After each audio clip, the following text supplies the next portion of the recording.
Can you open the back for me, Mark? These days, the crossing into Mexico takes a little more time as federal agents target some vehicles for searches aimed at finding guns. Specially trained dogs are used to check vehicles, and if anything suspicious is detected, a more thorough search is conducted. Bill Molaski is director of the Port of El Paso. We're checking those vehicles. We do operations. We're basing a lot of what we're doing out here on intelligence, just information we're gathering from working in this environment, and we're targeting vehicles that we might suspect would be conducting that type of business. The searches at this border crossing have only produced one handgun so far, but the effort is praised by Mexico's General Consul in El Paso, Roberto Rodriguez. It's a good start to see what the American authorities are doing, especially stopping the trafficking of guns. Most of the guns used by the gangs in Mexico, they are coming from the United States. Some of the guns seized by Mexican authorities have been traced back to particular U.S. gun shops. But American gun store owners say it's unlikely gangs are getting many weapons from them. Charles Wagnon, who owns Tex Guns in Austin, Texas, says no one comes here to buy an arsenal. There's certainly not anybody buying anything here in any kind of quantity to pass them on.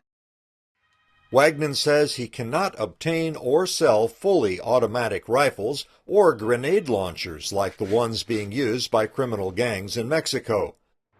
International security analyst Fred Burton, who works for Stratfor in Austin, says gun store purchases probably account for very few of the weapons used in Mexico crimes.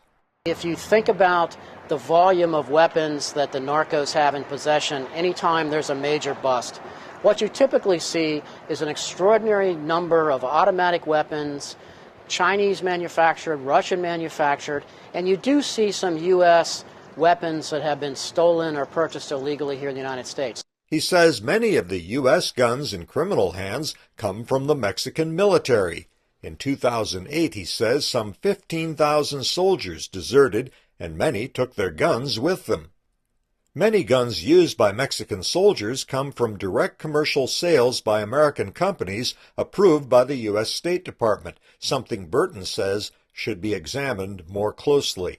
I think that's going to be an issue as we start to look at some of the foreign aid initiatives into Mexico, meaning what are we issuing to them, what are we selling the Mexican government, and where are the weapons going? Part of the problem facing authorities is the lack of a coordinated system for identifying and tracing guns seized in Mexico, something Consul Roberto Rodriguez says should be addressed. We need to find some ways to cooperate each other in order to trace the guns in a proper way. He says talks are underway between the two nations on how to establish a better system for tracking weapons. Greg Flakus, VOA News, El Paso, Texas.